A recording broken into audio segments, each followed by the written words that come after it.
Advocate Sohail की वालिद मोहतरम एक टीचर है और एडवोकेट सोहेल चाहते हैं कि वो अपने वालिद मोहतरम के हाथों उनकी ऑफिस का इस्तेमाल करें। यहाँ पर तमाम टीचर अदार मौजूद है।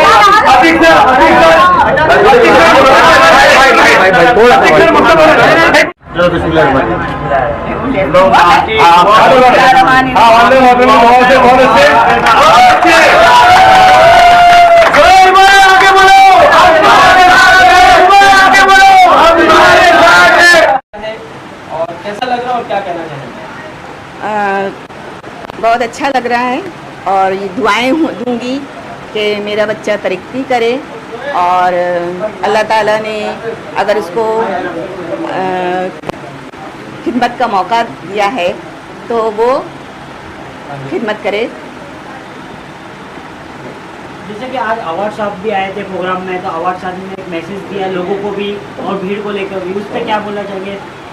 बहुत अच्छा प्रोग्राम हुआ है, बहुत तादाद में लोग आए थे और सबने दुआएं दी और आगे तरक्की करे इस तरह से भी दुआएं मिली है सोहेल मलिक को, एडवोकेट सोहेल मलिक को। तो भाई इस पर क्या बोलना चाहेंगे दो अल्फाज लोगों को जो आपने आज अपना कार्यालय का उद्घाटन किया है और अवार्ड साहब ने आपके उद्घाटन में आपका शिरकत किया है आपके प्रोग्राम में, तो इस पर अवार्ड साहब को और आम जनता को क्या बोलना चाहिए? यही बोलना चाहूँगा कि इंशाल्लाह हमेशा अच्छे काम और अच्छी नीयत से लोगों के काम करते रहेंगे और बस यही कि अच्छी नीयत है और काम करने का एक जज्बा है तो लोग इंशाल्लाह साथ देंगे तो अच्छी नीयत से आगे भी लोगों की खिदमत करेंगे। स्पीच के आखिरी में अवार्ड साहब का एक मैसेज था, पुलिस से अपील भी थी नशे को लेकर जी और कहा कि सख्त उपाय इसके खिलाफ किए जाएंगे जी। तो कितना आप इसको मानते हैं, किस कदर आप अपनी तरफ से युवा होने के नाते इसको? एक तो मैं युवा भी हूँ और एक एडवोकेट होने के नाते भी लीगली भी जो है पुलिस प्रशासन और इसको कितना मुमरा में ताकत दी जाए और कैसा उसके ऊपर वर्क किया जाए इसके पीछे भी सबसे पहले काम करेंगे, क्योंकि अब उन्होंने बोल के गए कि नशा जो है मेन प्रॉब्लम है तो सबसे पहले उसी पे इंशाल्लाह काम करेंगे और कैसे किया जाए वो सब मीटिंग करके बैठ के इंशाल्लाह ज़रूर उसके ऊपर काम किया जाएगा। आज एक खूबसूरत तस्वीर देखने मिली है जहाँ पर एक जगह एक मिनिस्टर साहब आए थे और आज अपने अपनी अम्मी के हाथों से उद्घाटन कराया। उन्हीं के बोलने पे किया है कि उनको आए थे लेकिन उन्होंने कहा कि अपनी अम्मी के हाथ से कराओ और इसीलिए हमने इनके हाथ से करा। आप सोचिए कि अगर ये 5 एकड़ का कब्रिस्तान नहीं होता और कोविड में जिस तरीके से लोगों का इंतकाल हुआ, अगर ये 5 एकड़ का कब्रिस्तान जो लोग रुकवाना चाहते थे, जिनके दिमाग में शैतान बैठा था, वो शैतान अगर हावी हो जाता तो ये सब जनाजे कहां जाते थे? शायद कम लोगों को पता है कि मुंबई के कई ऐसे कब्रिस्तान थे उसको लॉक लगाया गया था।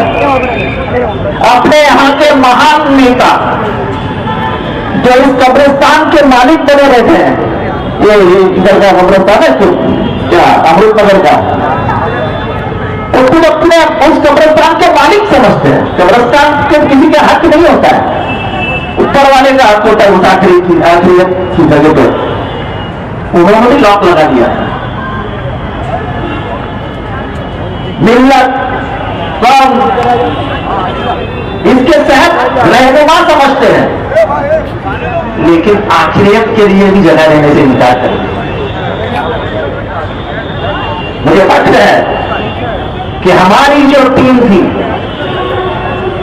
जनाजे आए भिवंडी से, जनाजे आए गोवंडी से, जनाजे आए अंबरनाथ से, जनाजे आए मीरा भाईंदर से, घाटकोपर से, बदलापुर से, सायन से, लेकिन हमने किसी को भी बोला नहीं कि तुम्हारा ये जगह नहीं है, तुम्हारे लिए जगह नहीं। हमने बोला आओ, हम तुम्हें जगह देंगे।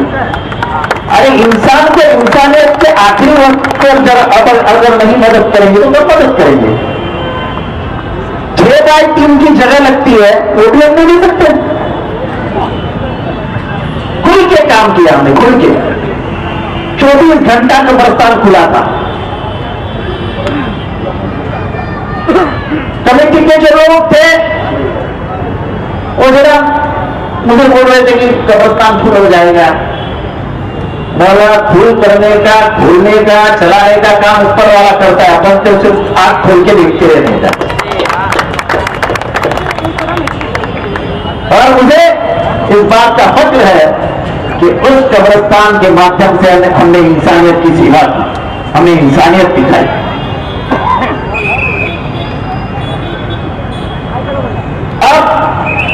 चुनाव का माहौल आया है और बहुत बातें होगी।